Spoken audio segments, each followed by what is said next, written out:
जैसा कि हमने अब तक देखा।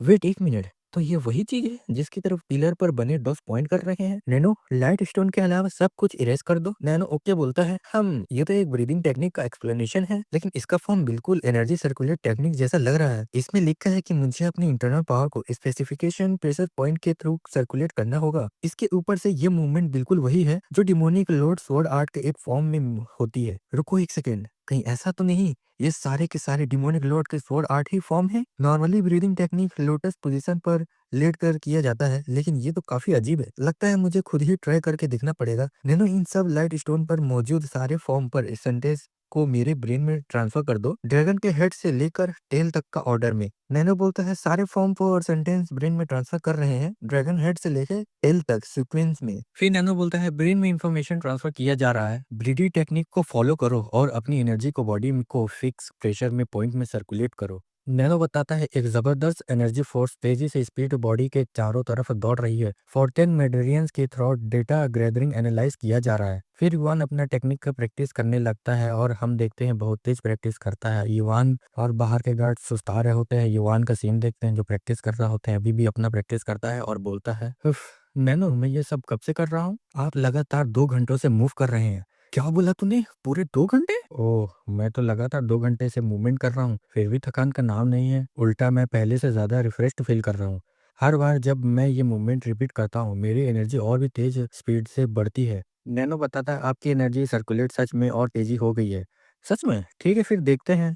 फिर युवान सीधा खड़ा होता है और सुपर सैयन मोड को चालू करता है और हम देखते हैं वो सुपर सैयन ब्लू में बन जाता है और फिर बोलता है सच में ये तो पहले से भी ज्यादा तेज हो रहा है। सिर्फ मेरी एनर्जी सर्कुलेट ही फास्ट नहीं हुई है, बल्कि अब मैं उसे बहुत आसानी से मैनिफेस्ट भी कर पा रहा हूँ। डांसिंग स्प्रिंग टेक्निक इसके सामने वो तो कुछ भी नहीं है। ये होता है एक रियल अल्टीमेट ब्रीदिंग टेक्निक। मुझे यकीन नहीं हो रहा है एक स्वॉट टेक्निक और ब्रीदिंग टेक्निक दोनों एक साथ अनक्लिंच सिर्फ एक ही थॉट में चल रही है।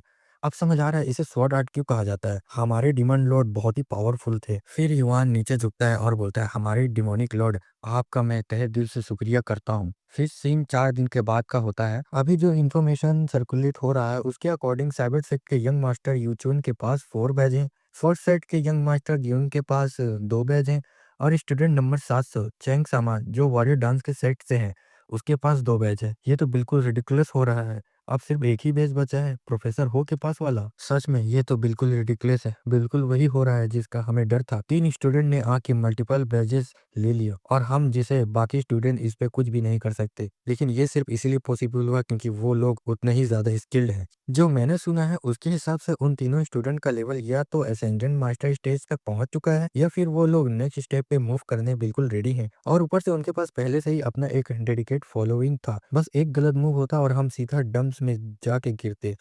ये हमारे लिए एक अच्छी बात भी हो सकती है। कम से कम अब हमें अननेसेसरी लोगों को ट्रिम कर दिया है और ये भी क्लियर हो गया है कि कौन टीमिंग अप के लायक है। ओंग योन और डायोंग साले दोनों दिमाग खराब करके रखे हैं। वो हमसे बिल्कुल अलग रास्ते पर चल रहे हैं। जब से यंग लॉर्ड युवान जंक्शन का लोअर एब्डोमेन पूरी तरह से व्रैक कर दिए हैं तब से उनका बिहेवियर काफी अजीब हो गया है। हमें अफसोस है, हम इस ग्रुप के साथ आगे कंटिन्यू करना चाहते हैं लेकिन बाकी तुम लोगों के साथ हमें कोई फ्यूचर नजर नहीं आ रहा। जैसे ही लॉर्ड युवान की पनिशमेंट डिसाइड हुई उन लोगों ने एक सेकेंड भी हेसिटेट नहीं किया और तुरंत ग्रुप छोड़ दिया। मुझे पूरा यकीन है अपने ये स्निकी अपोनेंट हरकतों के साथ वो किसी ग्रुप में एक दिन भी टिक नहीं पाएंगे। फिर माहौल काफी शांत होता है और फिर बोलता है यक्स, क्या मैंने मूड ही खराब कर दिया? अरे अरे, इतना नेगेटिव मत हो जाओ। उन दोनों लूजर को लूज कर दिया तो क्या हुआ, अब बिग गिव हमारे साथ है। वो हम दोनों को रोल्स नहीं देगा, इससे ज्यादा इजिली हैंडल कर लेगा। बिग गिव, अननेसेसरी कॉम्प्लीमेंट्स बंद करो। वो सही कह रहा है बेग जी, अगर तुम नहीं होते तो सिर्फ लॉर्ड युवान ही नहीं बल्कि हम सब एक बहुत बड़ी मुश्किल में फंस जाते। वो बिल्कुल सही कह रहा है, अगर तुम उस दिन उस प्रोफेसर से लड़कर वो बैज नहीं जीतते तो शायद आज ये ग्रुप एग्जिस्ट ही नहीं करता। बिल्कुल सही, बिल्कुल सही। हम तुम्हारा बहुत ग्रेटफुल हैं। मैं बस स्टूडेंट 7 की काइंडनेस का बदला चुकाना चाहता था और कुछ नहीं। पर पता है वो मेरी ये जेस्चर एक्सेप्ट करेगा या नहीं? अगर लॉर्ड युवान तुम्हें पसंद ही नहीं करते तो वो पहले तुम्हारी मदद क्यों करते?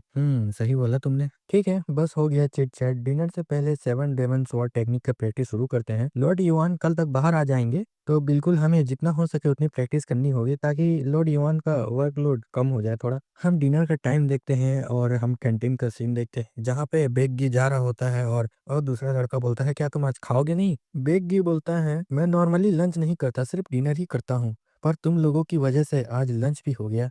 लगता है अब डिनर भी स्किप करना पड़ेगा। क्या तुम डिनर को स्किप करना चाहते हो? भले ही ये सिर्फ एक टेम्पररी अरेंजमेंट हो, फिर भी फिलहाल आप ही हमारे लीडर हो और मुझे आपको प्रोटेक्ट करना होगा। तुम्हें मेरे बारे में चिंता करने की ज़रूरत नहीं है। मैं बस पर्सनल ट्रेनिंग रूम्स जा रहा हूँ और जब वहाँ काम खत्म हो जाएगा तो पक्का हम रूम्स की तरफ जाते हुए फिर से मिलेंगे। शायद फिर भी। अब जब जा सकते हो मेरी टेंशन मत लो, जाकर डिनर एन्जॉय करो। Oh no! वो अब डिसाइड ही नहीं कर पा रहा कि क्या करे। लगता है सच में बहुत ज़्यादा भूखा है। हाँ यार, बिल्कुल, ये तो पक्का रिवीजन है। हाओ बैंग और मैं बेग्गी के साथ जाएँगे, तुम लोग जाओ आगे और डिनर कर लो। ओह सच्ची में? रुको मैं जैसे तुमने कहा था वो अभी भी हमारा लीडर है, थैंक्स। फिर भी बेग्गी को तुम्हारे हवाले छोड़ते हैं और मेरा कोई चॉइस ही नहीं है क्या इसमें? फिर गंजा दूसरा व्यक्ति उसके पास आता है बेग्गी के पास। बेग्गी बोलता है, "क्या तुम दोनों खाना नहीं खाओगे?" तो दूसरा आदमी बोलता है, "नहीं, हम खाना को स्किप कर रहे हैं। हमें टेम्परेरी लीडर को सेफ रखना ज़रूरी है ना, कहीं कोई छुपा हुआ जर्क आके अम्बुश ना कर दे।" ये बात सुन के बेग्गी स्माइल करता है और बोलता है, "तुम लोग तो पूरे के पूरे वॉरियर्स हो, सिर्फ मेरी वजह से मील स्किप कर रहे हो। तो सोचो जब स्टूडेंट 7 आसपास होता तो तुम लोग कितने भूखे रह जाते होगे।" पर्सनल रूम का ट्रेनिंग का हम सीन देखते हैं जहाँ पे बेग्गी बोलता है, "मैं एडमिशन स्टोन ट्रेनिंग रूम से जा रहा हूँ इसीलिए आगे आने की ज़रूरत नहीं है। पर फिर भी क्या पता, हम वैसे भी यहाँ तक आ चुके हैं, कोई प्रॉब्लम नहीं चलता है।" तभी बेग्गी को कुछ महसूस होता है और बोलता है रुकने के लिए। दूसरा व्यक्ति बोलता है, "क्या कोई प्रॉब्लम है?" फिर हम कितने सारे पैरों का निशान देते हैं। बाकी लोग बोलते हैं, "ये क्या हो रहा है यहाँ पे?" बेग्गी वहाँ पे मुँह घुमाता है और देखता है यहाँ पे पूरी की पूरी एक ग्रुप आ चुकी होती है। बेग्गी बोलता है, "उनके हाथ में वुडन स्वॉर्ड भी न है।